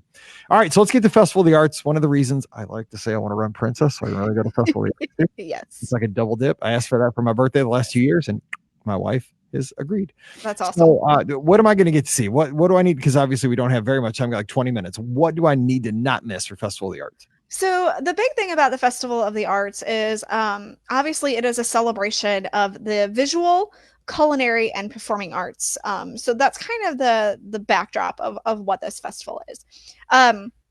There are a number of different things that they have for this festival. Mike, you mentioned there's the paint by number thing, the wall that you can get little buckets or cups of paint and paint. They have this giant mural and you can paint the couple squares, and that's always a really cool thing. There are these gorgeous chalk arts that are on the ground that they are 3D. I mean, you can look at it and you're like, that's chalk? That looks like it's popping out at me. So there's art all over the park. That's kind of one of the really cool things about it is there's artwork littered all over the park. And I mean that in a loving way, not in a bad way. But there's also artwork from other artists. So Disney allows actual artists to come in I follow a number of them on Twitter, but I know like Paige O'Hara, who's the voice of Belle. She actually is sometimes one of the featured artists. I saw her there this weekend via social media. So she was there with her artwork. Did you know that Belle painted? Yes, she does. She paints the real Belle. I thought she reads. She reads too, but but the real Belle paints. And she's a fantastic artist. So they have these artists who come in and get to sell their artwork, which is I think a very cool thing that they do. So a big part of the Festival of the Arts is getting to see the artwork, both from other artists as well as artists that are there to do Disney art at Disney. So they also have they have places, there's like stages, I guess you could say, where they have somebody come and create a work of art. Maybe take some 5 minutes to do this gorgeous work of art of some Disney character or something like that. So that's again a really cool aspect of the Festival of the Arts. I love walking around the park and just seeing all the gorgeous artwork that can be found throughout the entire park. And I think is this what you're talking about? Because like the first time I ever saw something like this was called, I think they called it performance art. Like when we were at Space Camp, when I taught there, like in 2002 and 2003, those 2 summers. Yes. They would have at the International Space Camp, which is by invitation only, Teachers of the Year, blah, blah, blah. They blew it out of the water every day. One of the days each year, they brought in this guy. And I think I saw this last year at the Festival of the Arts, but I can't remember because if it was Space Camp. But like he used just like spray paint cans and like fire. Like he would just like, and then you've seen this like at sporting events. I've seen like it. Right. There was like this, like, like there's music playing, the things like they're spinning the canvas and like they're like, and they get it. It's just a bunch of, you can't just like, it's a big mess. And all of a sudden they turn it over, whoom, and it's like, bam, it's like Stitch riding a rocket. You're like, exactly. And you're like, how did you do that? It's crazy. Yes, absolutely. So you can see them actually creating those works of art. And it's such an incredible thing to get to see. There's also things like the living statues, which is kind of where I thought you were going with it. Yeah. They're freaky as all get out, but they're there. So there's that. But it's just, they also have these photo opportunities that you can utilize, so you can go stand in these famous works of art. Cool. So it's like the Mona Lisa or Cross the Delaware with George Washington or whatever, and you can stand in these paintings. And there's a PhotoPass photographer who's there who takes your photo of you as the characters in these paintings, which is kind of cool. My suggestion, if you want to do these kind of painting photos, is like, especially with the ones of like the Mona Lisa, just look to see how she is positioned and do something very similar or whatever, something like that. That makes it a little more fun. So that's kind of interesting. They also real quick, the thing I heard about over Marathon Weekend that they had, I didn't do, missed it because you had to be at Epcot at night. And I think they have this during Festival of the Arts. It's up in the front of the park where like apparently it's like a long exposure where somebody like has like a glow stick or something behind you. Yes, and they run behind you. Yes, I didn't get to do that, but I mean, is that there during the Festival of the Arts? So they do that, but it's like only limited times of the year. Like it's not very often. It's only certain weekends. And they tend to not advertise it very much because they know everybody and their brother is going to want that particular photo because it's such a cool and unique experience. So I know they've done it for 4th of July and stuff like that, but it's only like a very limited time that they're available. And it's crazy how awesome that is. So yes, that's really cool too. Yeah. Sorry to interrupt you, but yeah, I kept hearing about that and I missed it. Ugh. You're fine. So one of the kind of bummers about the fact that Epcot is going through its changes right now is that the festival center, what they used as the festival center for this, was the Odyssey. Well, the Odyssey is now the Epcot experience, so you can see what's going to come to Epcot in the future. So with that being said, it has kind of limited a little bit of what can be done with the Festival of the Arts, which is a little bit of a knock for me because they did such cool things in that festival center. They had seminars and stuff like that they would offer for free where they would teach guests maybe how to do calligraphy or various other things like that, artistic things that you wouldn't necessarily think were artsy, like how to carve a watermelon, stuff like that. Unfortunately, because the festival center is not there, those free exhibits or seminars, I guess I should say, are not happening this year, which is huge bummer to me. I know that like they had like the like World Showplace Pavilion, you know. So they are using the World Showplace Pavilion, but wouldn't you know it, they're using it for things that you have to pay for.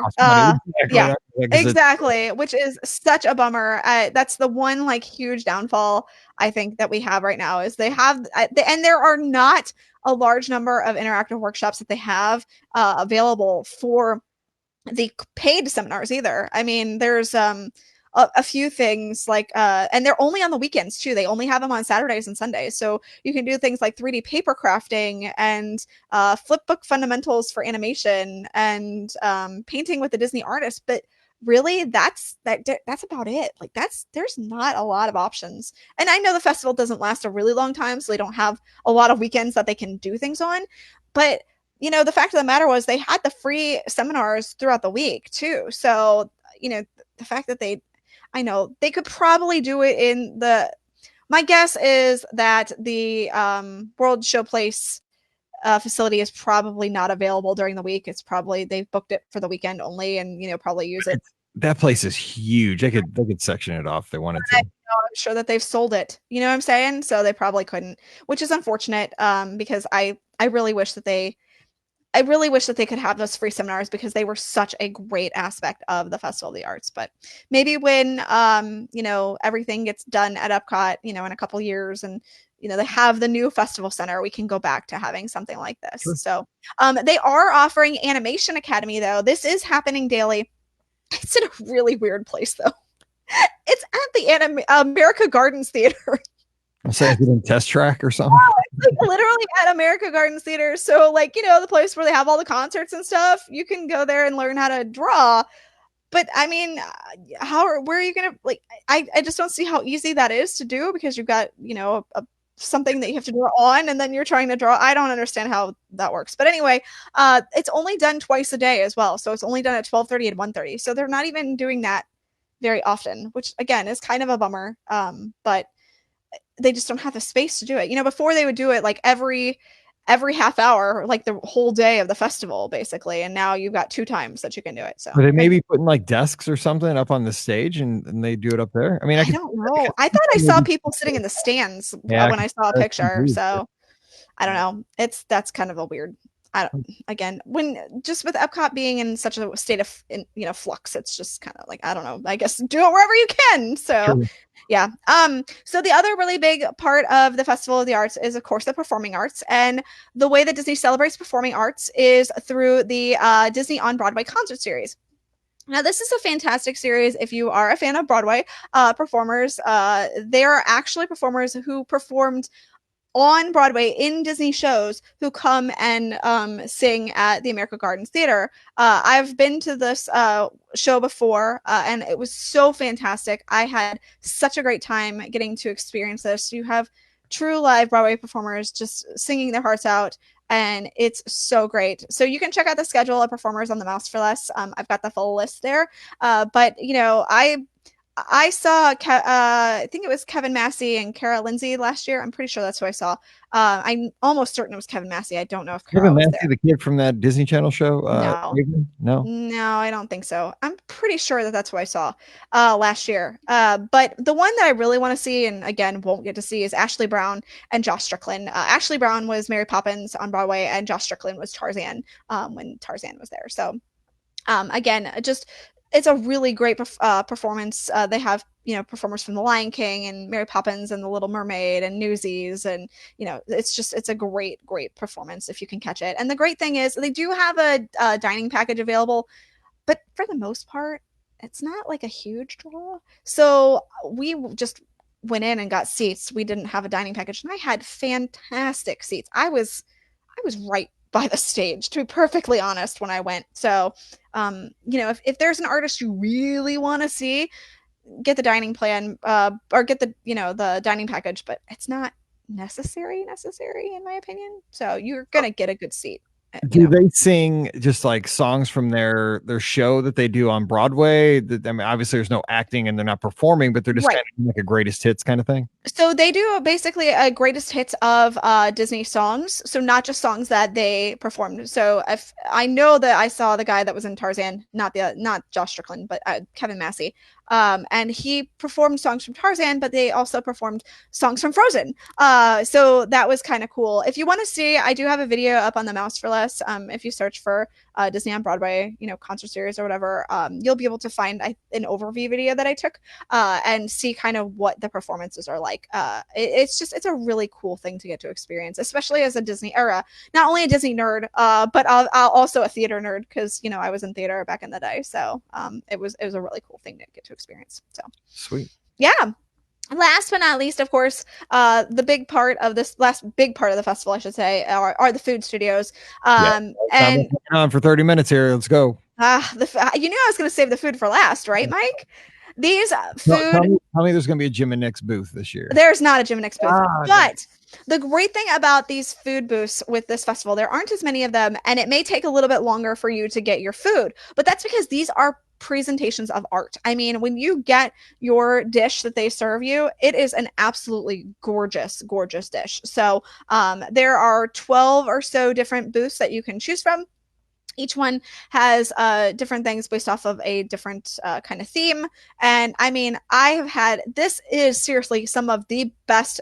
This is certainly the best food I've had at a festival, hands down. Like, it beats Food and Wine Festival. It beats Flower and Garden Festival food. It is so, so good what they can do.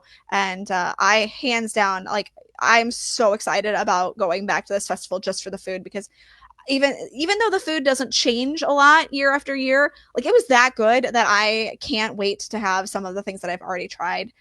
Plus, there's drinking chocolate, and I'm all in on drinking chocolate, as you all know. So. We have that thing at Sunshine Seasons. Mike, I have good news for you. I was gonna text you. It's back. So, what is it? It's a whoopie pie or something? What is it? No. It's now you asked me, and it's kind of like a cheesecake consistency. Yeah. It's the color of a cheesecake with all kinds of like squiggly colors on top of it. Yeah. It's hold on, I saw it online. Just give me a second. So it's the sorry. And it has like little chocolate straws or something on top of it, I think. Yeah, no, it's got a paintbrush, and it's the Festival of the Arts mini cake. It's at Sunshine Seasons, just so you know, for those who would like to pick this up. And it's a vanilla cake with peanut butter buttercream. Oh, so good. And then on the inside, it's like got colors, all on the inside. I've got to get this cake. I did not get this the last time, and this is going to have to happen. Oh, man, it was the best. No, I did not, because I was... that wasn't one of the Festival of the Arts like booths. So, and I was so freezing cold when I went the last time because it was raining and wet, and I was just trying to stay warm. So I should have gone into the bland and got that from Sunshine Seasons, but it's back, Mike. So good. I think I went down looking for a whoopie pie, and I got that instead. You got that instead. It was right next to it. Yes. So definitely consider getting that. But yeah, those are like the main things about the Epcot Festival of the Arts. Of course, they have shopping. They have some really great items that are themed after Figment this year. If you want to see what those are, we have them on the Mouse for Less in our news section. Did you all know that we have a news section on the Mouse for Less, by the way? Breaking news. I know. What? Okay, it's not really breaking, but yeah. So if you ever want to know anything about Walt Disney World, Disneyland, Disney Cruise Line, or Universal Orlando news, we've got it there for you on the news section and on the Mouse for Less. So go check it out. So what about that scavenger hunt where you do the thing? Talk about that real quick. Yes. So that's the Figment's brush with the Masters scavenger hunt. And basically what you do is you go around World Showcase. So you buy a map at one of the locations that sells the maps, which is Penn Central, Disney Traders, and World Traveler. And you go around World Showcase and you try to find these works of art that have Figment in them instead of who's actually supposed to be in them, which is really cute. And this year's, after you've completed your map, you found all of the Figment, hidden Figments, you get a artsy surprise. And I think this year is a puzzle in a paint can, which is awesome. I've seen some really chintzy items that Disney has tried to give away with these scavenger hunts lately. So the fact that they have this puzzle in a paint can, bravo Disney on getting something that's actually decent and worth me considering buying this scavenger hunt for, because I was not super impressed with, they had the Chip and Dale one for Christmas. I think you got like a paper ornament. No, I don't want a paper ornament. At least give me a real ornament. Give me like a shrinky dink or something. Right? Like give me a real ornament if you're gonna make me buy this map for $6 or something like that, and then have me search for World Showcase. Like I want a real thing. So anyway, you get a puzzle with a paint can this time, and that's I think really cool. I just hope they don't run out though. Like last year, I think the thing was the Orange Bird sipper. Like no, that was at Flower and Garden Festival. Oh yeah, and that was at a booth. That they were selling, and I am certain that will probably come back to this year's Flower and Garden Festival. But yeah, so I just hope whatever. Yeah, I want to get that paint can puzzle. I mean, I probably won't do the puzzle, but I just think the paint can's cool looking just to have here in the studio, and I still have it at Princess. Yeah, it's a limited time thing, or do you think they have plenty of them? I mean, they always say that those like experiences are limited time. Whoever can get it first can get it. So I mean. I don't know. What? Like 500,000. Right, exactly. I mean, if you're really worried about it, Mike, I can go and get one for you. So we can talk about that. But we wouldn't have to do the work either. That'd be nice. Yeah, that's true. Hey, who says I'm going to do the work? I'm just going to stick stickers on the map. Okay, give me my don't cheat. Okay, so real quick before we get out of here, those strategies on seeing a festival at Epcot if you've never done a festival. And I'd say that from my experience doing them all, I would say obviously Festival of the Arts is the easiest to do, but of course it's always easier during the week and in the mornings rather than at night. But I mean, with Festival of the Arts, even the weekends, other than Princess Weekend, it won't be too crazy. No, absolutely not. President's Weekend down there is a nut house. Yeah, that's a good point. Yeah. I find that the Festival of the Arts is, I mean, granted, I was there on a rainy, cold day, so it was a little bit harder to judge, but I find that festival, just the food lines and stuff like that, it's pretty, you don't have to wait too long for anything. The longest that you're waiting for is for them to actually prepare your food is kind of what is the holdup on that one. So yeah, definitely consider like starting early, doing that. They do have a festival passport that you can pick up, which has stickers that you can stick on each item, so that way you can say, hey, or each booth, so that way you can say, hey, I visited each booth. Don't forget to use your Disney Dining Plan snack credits. Now that's the huge thing. I think that is all of these booths, just about almost all the food items are available as a snack credit on the Disney Dining Plan. And let me tell you, some of these items are quite pricey. Because this is a next level festival as far as the food is concerned, they charge a little bit more for these food items. So when you are on the Disney Dining Plan, when you utilize the snack credits on the Disney Dining Plan with this, you definitely get a good bang for your buck. So if you're on the Disney Dining Plan, absolutely consider using your snack credits for this. It's going to be well worth it. Also at the character meet and greets that happen around World Showcase, they have these character paintings of each character that are next to the character, which is really kind of cool. So Donald Duck, you have a artsy version of Donald next to Donald, and you've got the White Rabbit and next to Alice in Wonderland in the UK pavilion and stuff like that. So that's definitely something that you want to consider getting pictures taken with the characters. So yeah. And last thing, when does the festival end? Because it's ongoing right now. It goes till like probably the beginning of March, right before. Actually, it goes until February 24th. And the reason that it's such a short festival, I mean, it really only runs for about 6 weeks. And that's because the Epcot Flower and Garden Festival is right behind it on its heels, because the Flower and Garden Festival this year, folks, starts on, I'm pulling it up. Of course. February 25th. Yes. No, not February 25th. You're close though. It starts on, of course, I can't find it quickly. March 4th. So yeah, it's a week. Yeah, it's like a week later. Yeah, exactly. So all right. So that's it. So yeah, we'll have some, reviews of stuff as Rikki goes down here. Absolutely. I'll be down in this weekend. I'll be down in 2 weekends. So not Super Bowl weekend, but the weekend after. So I will definitely be there at the Festival of the Arts to bring content, and then Mike will be there for Princess Weekend. So I'll be there too, but not celebrating Princess. So yeah, yes, that's it. Yes. All right. Well, now I'm super hungry and excited for art. I want to go meet art, do art, hang out, just paint, eat, and listen. I guess that's what you do. Yes. Thank God they don't have you like perform art while you're there, because like me, if I was singing, that wouldn't be pretty, or acting even worse. Just take it in. Yes. Look, watch the professionals and then purchase if you want. Do they sell like CDs and stuff for the Broadway stuff? I'm sure they do. I don't. Because they sell visual arts. I don't know that they do sell CDs of like the artist performances. Who needs it nowadays? You just stream it. You know what I'm saying? That's yeah, that's true. Yeah. I don't think that I've seen anything like that. Huh. So yeah. All right. Well, that's going to do it for today's show. Thank you so much for tuning in. We hope you are excited for the Festival of the Arts ongoing down at Epcot this year. And give us some feedback on Facebook. What are you looking forward to? We'll have a discussion over the weekend. Don't forget, today's show brought to you by our friends over at the Magic for Less Travel. You want to head down this spring. It's a great time to visit. Just drop by themagicforless.com. Check out all the great specials, all the planning tools. And while you're there, fill out that free, no obligation quote form, and an agent will get back to you right away.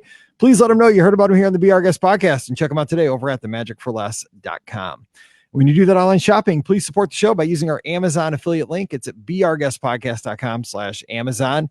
You get all your Prime benefits. It costs you nothing extra, and every purchase does help support everything we do here on the show. So please bookmark it and use it often. beourguestpodcast.com/Amazon. Give us a follow on the social media, Instagram and Twitter at beourguestmike and at beourguestpod, and of course, facebook.com/Be Our Guest Podcast. All right, time to get out of here and let you get on with your weekend. Thank you so much for being a part of our Friday. We appreciate you downloading the show, listening each and every time. So for Pam and Ricky, I'm Mike, wishing you a great weekend. Whatever you do, stay safe, and we'll see you real soon. Yay, good stuff. That was good. Your dog's cute. I know. She's trying to eat my hand, though. Actually, she was trying to chew my cord, and I was like, no. So knock it off, dog. I mean, luckily I have an extra microphone, but you better put that thing up. No, she doesn't chew. She doesn't come up here. Famous last words. No, she really doesn't come upstairs. So she doesn't know how to work the stairs yet. Thank God. That dog will know how to do stairs quick. That dog's got energy. She is scared of the stairs because she accidentally fell down when she did try. So I mean, she wasn't like really high. She was only like on the second stair, but yeah, I saw her like I was coming back down and I saw her on the second stair, and then she went tumbled down. I'm like, no. Oh my gosh, Mallory, when she was a baby, she fell down the stairs, scared because we thought the basement door was shut. It wasn't. That's why she is the way she is. I mean, worst parent ever. You are? Yeah. No, yeah. I'm just joking. It's terrible. It's like you're gonna take my kid because I don't know what I'm doing. No, it happens. I promise. So. All right. Well, I will catch you next week. Yes, sir. I will. Bye, everybody. Have a great week. Enjoy. Everybody. Yes. Yeah. All the time. See Bye. Bye.